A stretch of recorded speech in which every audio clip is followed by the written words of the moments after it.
Welcome to the San Gabriel Unitarian Universalist Fellowship in Georgetown, Texas. We are celebrating the arrival of spring and the annual appearance of the poppies we are famous for. We're glad you have joined us. Today, we consider the common journey we share with each other as fellow travelers, attempting to make peace with unanswerable questions, seeking refuge during troubling times, or finding meaning through our faith. We draw from the first of our recognized 6 sources, our direct experience of transcending mystery and wonder, affirmed in all cultures.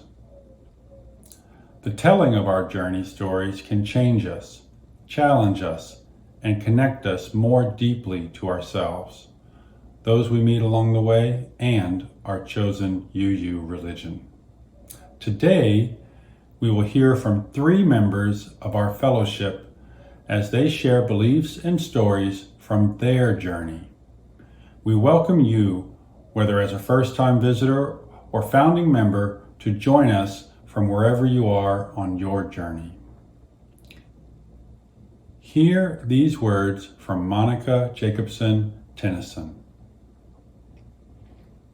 What is it that calls you here, that calls you onward, that calls you inward, that leads you homeward?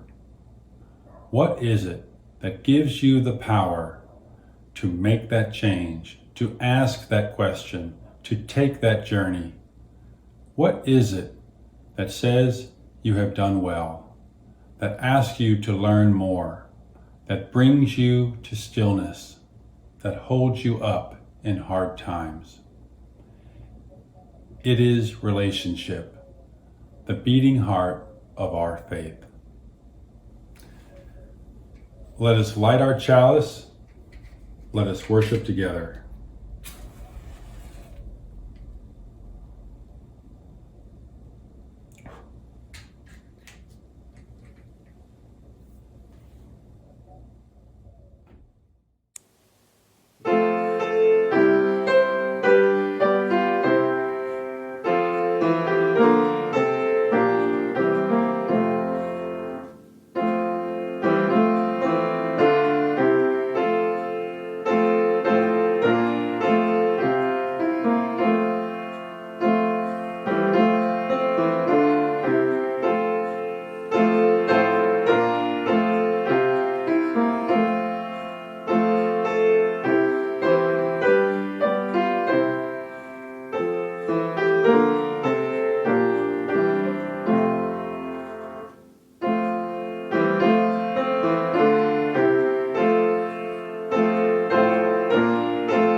Our affirmation reminds us of who we are together in fellowship and our sacred covenant to each other.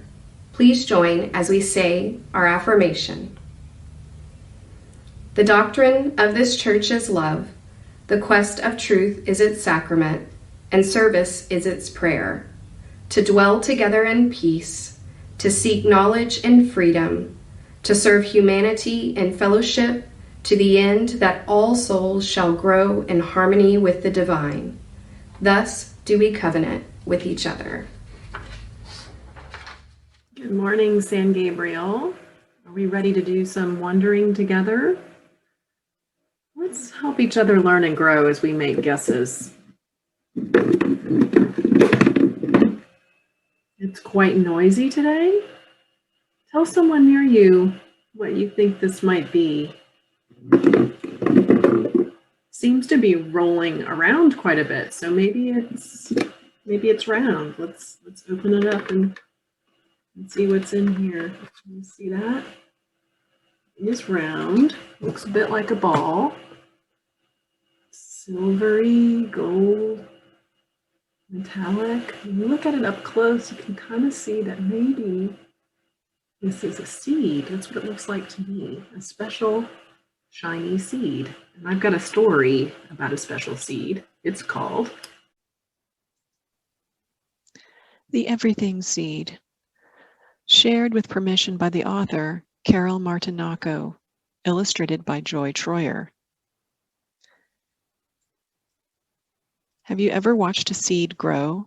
Have you ever noticed how it begins so small, so still, so quiet, like a gift waiting to be opened? And how slowly it wakes up, begins to unfold, growing into something larger and larger and larger? Then you know that whatever comes from a seed usually ends up looking very little like the seed it came from, which is also true of the very first seed.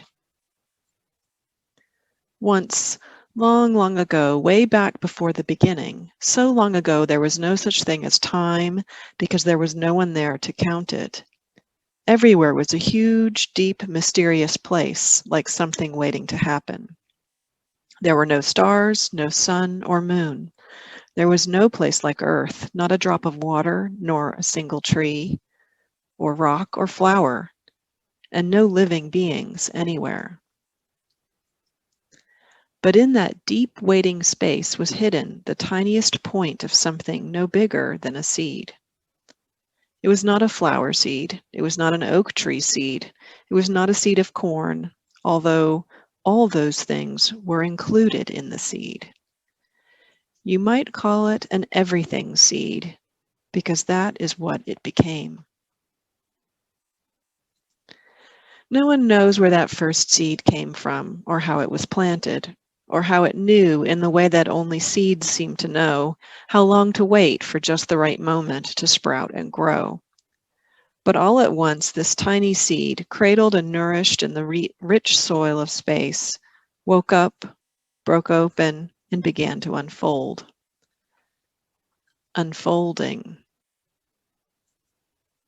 and blossoming forth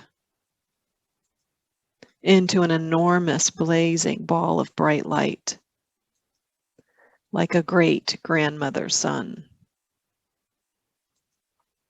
And the universe was born. Out fluttered the galaxies like a storm of snowflakes swirling and gathering into the brightest, most blindingly beautiful clouds of stars. And out of those star clouds whirled our own star, the one we call the sun, and our Earth and our moon, and all the round spinning planets we have learned how to name. And this is the secret of that tiny seed. You and I were there in the very beginning. Just as the idea for each leaf on a big oak tree lies hidden inside an acorn. We were there with all the stars and planets, all the rocks and oceans, plants and animals and people. Everything that is now, ever was, or ever will be, was inside that first tiny seed.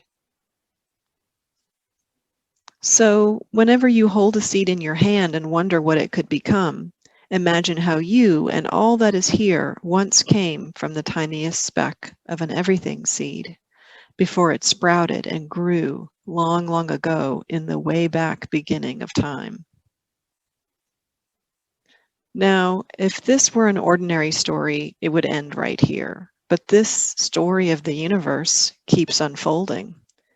What once began in a blazing blossom of light continues every day. New stars sprout open in the deep soil of space. New plants and animals appear on the earth. Seeds of many kinds are scattered everywhere to help us remember. And new people are born every day with the spark of that first light still alive and burning deep inside, waiting, like the everything seed, to shine in ways that are yet to be known. The end.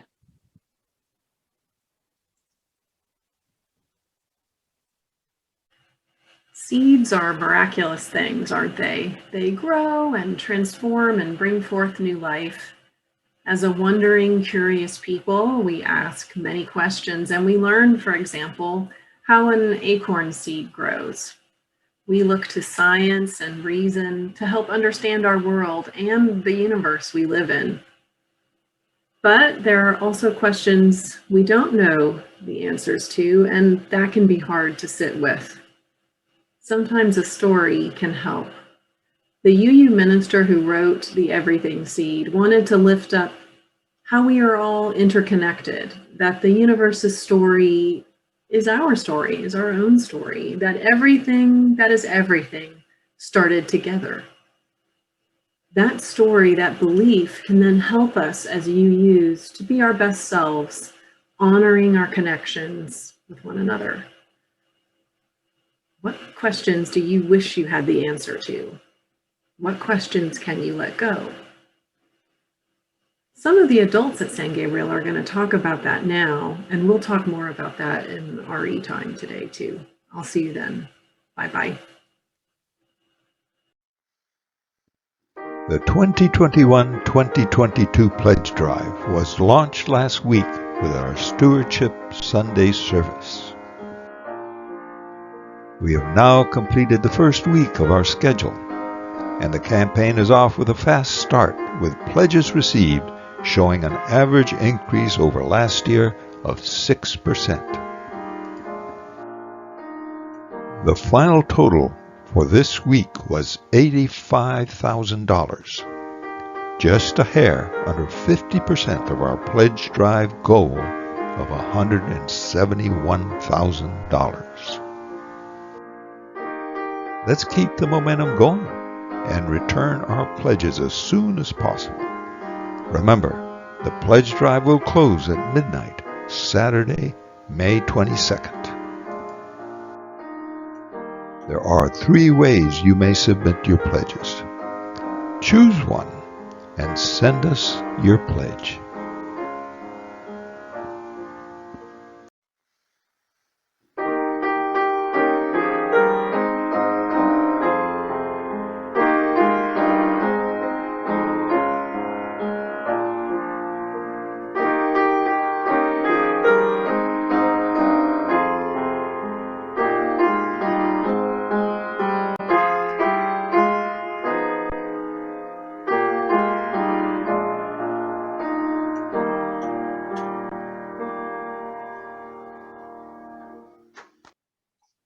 Hello, my name is Morgan Martin, and I'm a member of the church since late 2019. My husband, Ryan, and our 2 children, Mavis and Roland, also attend the church. Having children reminds me often to reflect on where my spiritual roots began. Just recently, while driving with my 6-year-old son, Roland, he asked me who the first humans were on Earth. First, and as an aside, don't all important conversations seem to happen in the car?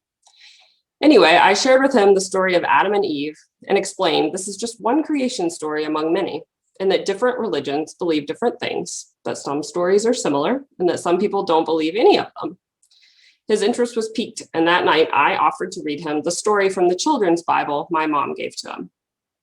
Based on his interest in this, I promptly went to our library's website and reserved every creation story I could find for curbside pickup later in the week. I was able to find a nice mix of books, mostly Native American creation stories and some general mythology and more contemporary options too. We read them and talked about them, but the one that seemed to stick the most was Adam and Eve, probably because my mom gave Roland the Bible in which the story came from. My mom considers herself a believer of the Jewish faith, though throughout my childhood, she mostly went to a Baptist church and didn't start participating in a Jewish community until I was grown and out of the house. So the Baptist church is a big part of where my spiritual life started out. But I never felt comfortable. I participated in vacation Bible school for several years, felt pressured into being saved, and felt a bit nervous to not believe in something everyone around me seemed to believe as complete fact. Growing up in rural Western North Carolina, most people around me identified as Baptists and Methodists with a smattering of other Christian leanings. My dad, on the other hand, started attending an Episcopal church when I was around 9 years old, the same church he and my mom were married in. I ended up at the Baptist church many Wednesday evenings and the Episcopal church many Sunday mornings. The Episcopal service resonated more with my rule-following, routine-oriented personality, as each service very much followed a pattern. And while I enjoyed this experience a bit more, given my ability to sort of hide my introverted self, as I got older, I began to question and struggle with the belief system of both of these and all of the Christian paths that I was aware of. Even as I entered high school, my best friend was very active in his Baptist church, and thus I ended up at church there a lot too. And Halloween, no haunted houses here. We attended hell houses. If you aren't familiar with hell houses, let me read you the Wikipedia definition. Hell houses are haunted attractions typically run by evangelical Protestant churches or parachurch organizations designed to act as moral instruction. They depict acts which the organizers deem sinful and their consequences, including the torments of hell, and usually conclude with a depiction of heaven. So you can see I was steeped in this type of doctrine from pretty much every facet of my community. I remember the day I said out loud that I questioned the faith that I had grown up in. It happened in a car, as it would, with my best friend who was so active in his church. And I remember as soon as I shared my doubts with him, he opened up to me he'd been having the same doubts. I think I was 15 at the time. After that, I quietly began to orient myself toward exploring other religious traditions. Once I could drive, I found an amazing yoga studio in the basement of a church, led by a couple who I consider to be two of the people who most impacted my current spiritual beliefs. The wife was trained in metta meditation, and at the end of each yoga class, there was a 45-minute meditation class. I participated in both classes pretty regularly for about a year as I was finishing high school. I became acquainted with another person there who led Vipassana meditation and participated in that as well. I started reading books about Buddhism, Hinduism, paganism, chakras, energy healing, everything in between that I could get my hands on. I attended a few Unitarian Universalist churches and a couple of times. And while I enjoyed them, I wasn't ready to find a spiritual community to visit regularly beyond my own friend circle. I attended drum circles, concerts filled with chanting and prayerful song and dance, and gobbled up anything I could about turning on, tuning in, and dropping out. And I felt many times an absolute connection to a new version of God that I had never felt before. I started to understand I could maybe find God outside my church in my own ways, but I was terrified to say I believed in God because I felt that identified me as believing in so many belief systems I rejected through the Christian church. Meeting my husband as a freshman in college shifted me a little bit toward the philosophical and academic leanings of religious and spiritual discussion. Through college, I enjoyed a more academic exploration of ancient religions and cultures, anthropology, sociology, and the like through my liberal arts education at a small state school in Western North Carolina, UNC Asheville. After school, I got a full-time job. Life seemed to speed up. I got married and had 2 kids. During those years, I attended many yoga classes and got certified to teach yoga. My time in yoga school was a great opportunity to deepen my newfound version of spirituality that I most identified with. And when Ryan and I had Roland, our oldest, we knew we wanted to find a community that resonated with us for our children to be a part of. We had moved to Texas from Baltimore in 2017, and we're looking for a community for ourselves too, being new to the state. And so Ryan and I visited Live Oak UU a few times before I got pregnant with Mavis, our second. We hadn't fully connected with the congregation there yet, and morning sickness left me feeling unmotivated to pursue anything on the weekends. By the time Mavis was 1, we were ready to give finding a church community a go again. And because San Gabriel was closer to our house, we visited. It reminded me of the Episcopal church I grew up in because of the smaller size and more mature congregation. I really liked that my kids would be able to experience more intergenerational relationships, especially since my parents and family are all still in North Carolina, and my kids aren't around a lot of people who are not parents of young children or children themselves. We also felt very welcomed at San Gabriel. We felt and continue to feel that the Unitarian Universalist belief system is most in line with our beliefs. Even though I had parted ways with my religious upbringing, I appreciate the sense of community and the education I received because of it. And we've been regular watchers of the service and participants in Miss Karina's RE activities ever since joining the church. The Unitarian Universalist Church feels like a great fit for me now. I believe in something larger than me that I do now feel comfortable, after 15 years of not feeling sure, calling God. I like to envision God in all things and consider God to be love, pure and simple. I feel like the love between two humans is God. I feel like filling the little free pantry at the church with food is God. Smiling at a neighbor as you walk by is God. Thinking about my neighbor as God. And so when Roland asked me about how the first humans came to be, I can confidently share with him the stories I learned as a child. And I can tell him there is not just one way and that he can find his own path. When he asks me what he should believe, I can tell him no one can choose that for him. And I hope he'll enjoy finding his own way. Thanks for letting me share my story. Can't wait to see you all in person soon. I'm Ron Carrich. I don't consider myself a deeply religious person, but I definitely feel that I'm a real UU. I grew up in the Protestant church, and as a family we went to church for a while. I think I had just memorized the sequence of some books of the Bible, Matthew, Mark, Luke, and John. And then as I remember it, my brother asked a question. He asked my parents, "Do you really believe?" And that was it. The family church going came to an end. Several years later, Jackie and I had our first child, and we went church shopping. And we found the Unitarian Church in Rochester, New York, and it seemed to fit in with what we believed. And the Unitarian Universalist churches have been our continuity as we've moved across the country with 6 job moves and eventually retirement. Each of the churches somewhat different. Some seem to be a better fit than others for, I guess, my personality. And the San Gabriel Fellowship seems to be pretty high on my fit scale. So I'm absolutely happy to be here. I think I focus in on the first 2 principles, the first 2 UU principles. Everyone is important and be kind in all you do. I kind of remember the kids singing this. I think our children can be mirrors of who we really are. And they're certainly important.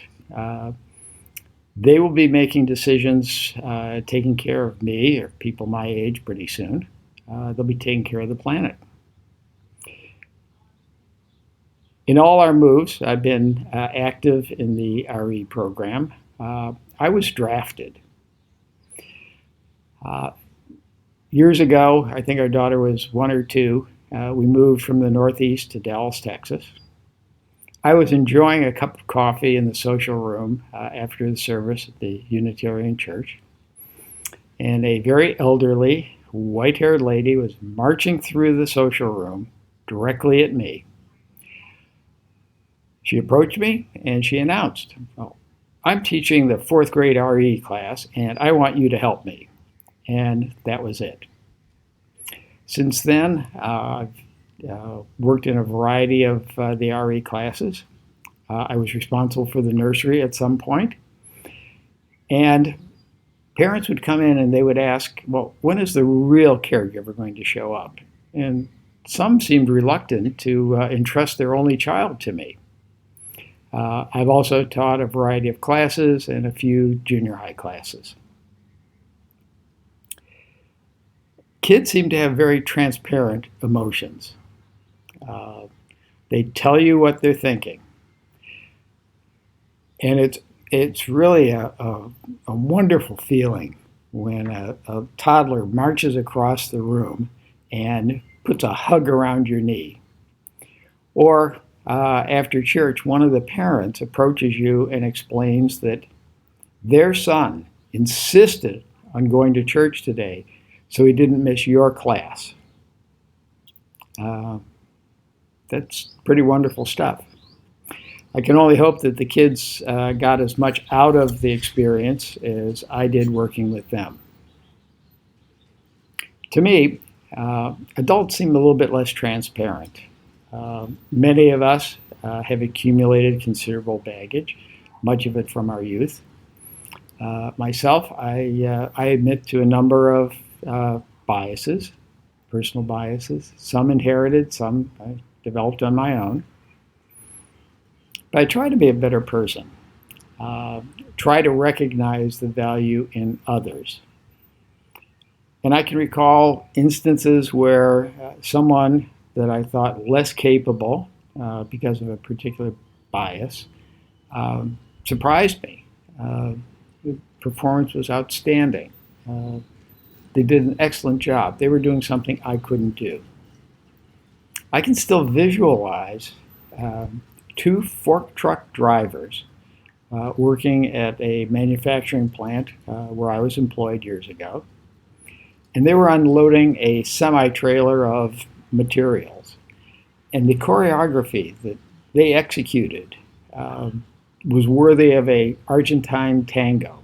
They were exceptional. They were excellent. The work that these people did was important. I'm thinking that sometimes the result is less important than having the opportunity to try and then making the effort. If life were a baseball game, sort of like everyone should get a chance to be at bat and be the one that wins the game. Second principle, be kind in all you do. If only we were kind to others who were not like us. Being kind to everyone who's like me is pretty easy. Kindness creates its own rewards. If you can help someone over one of the speed bumps in life, that's gratifying. This can be as simple as offering assistance if you see someone who appears confused or lost. Maybe paying if the person in front of you at the checkout is $2 short. Or it might be offering something of significant personal or financial value.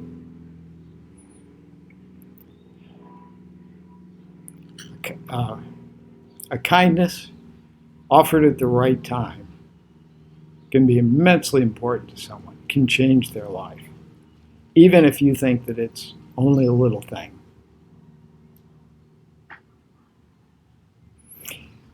And I might as well talk about God, or at least what I think about God. I cannot imagine our existence without a certainty that there is something more powerful, something I don't understand, something I probably can't understand. Einstein developed the theory, and I guess the military demonstrated it. Matter, a little bit of matter, is equal to a whole lot of energy.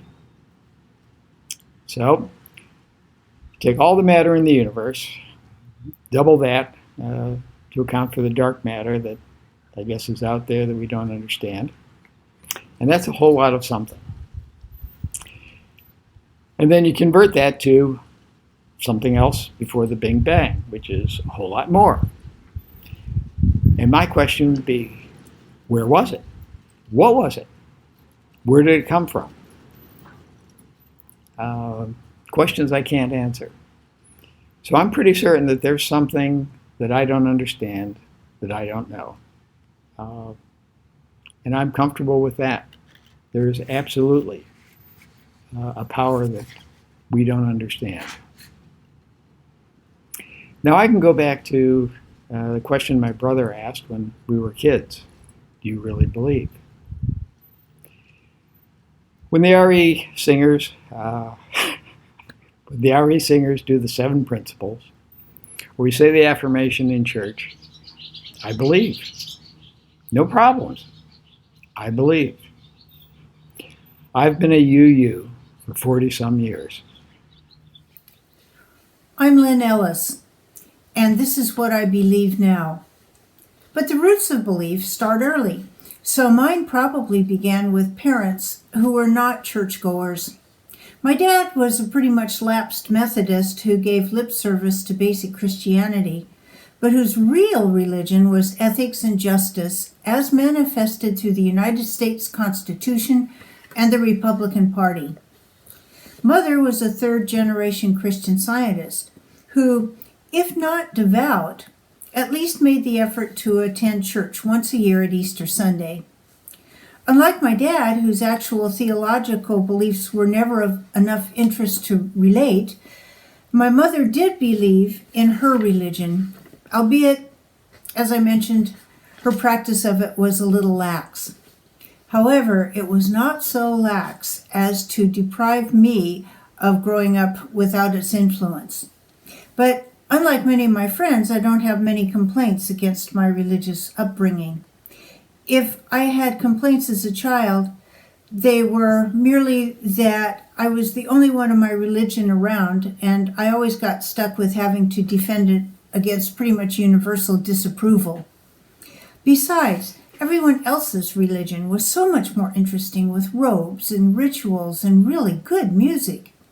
The members of our church were few and mostly very boring and often members of my family. But I might not be here now if I hadn't been here then.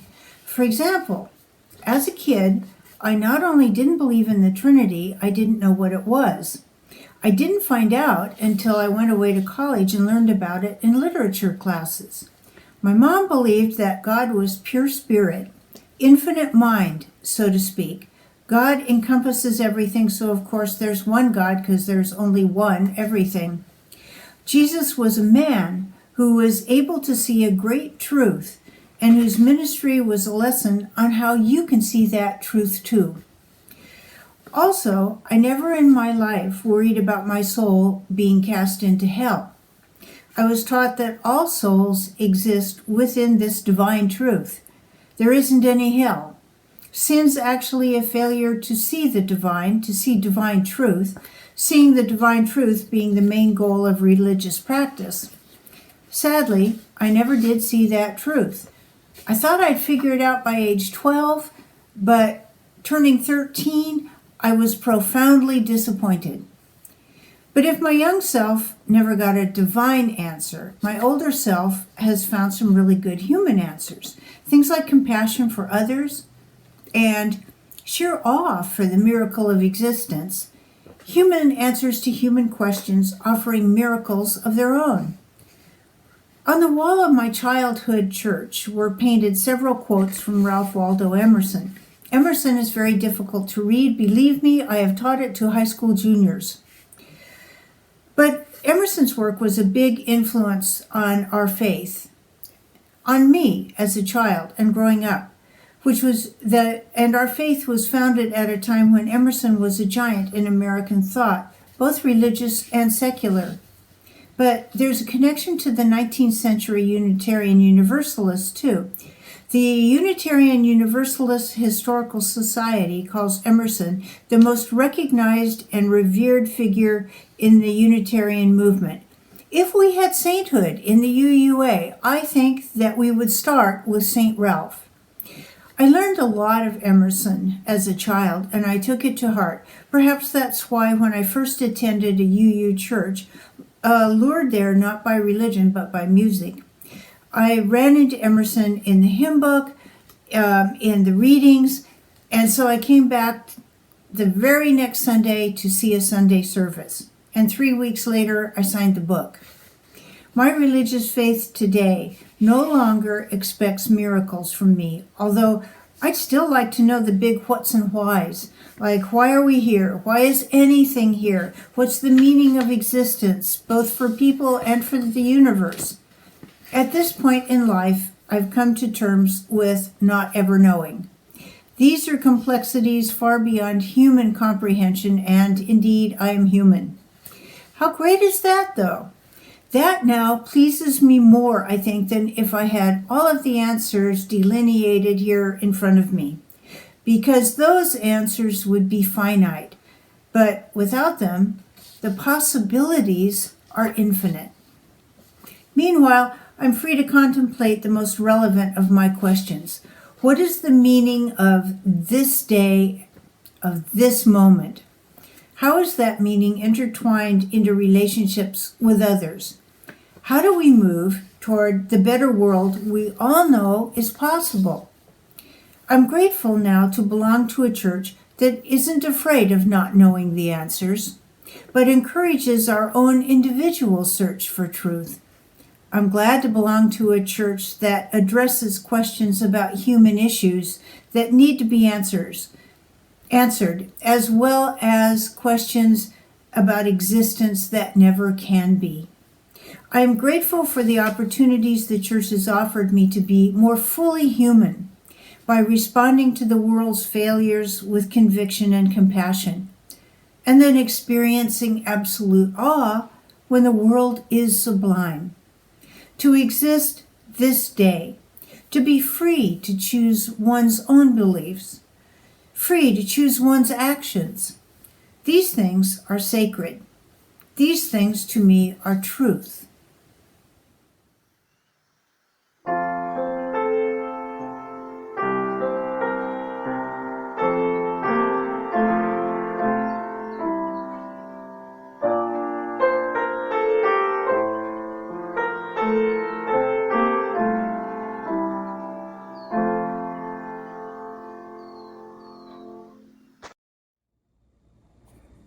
What is it that brought you here today?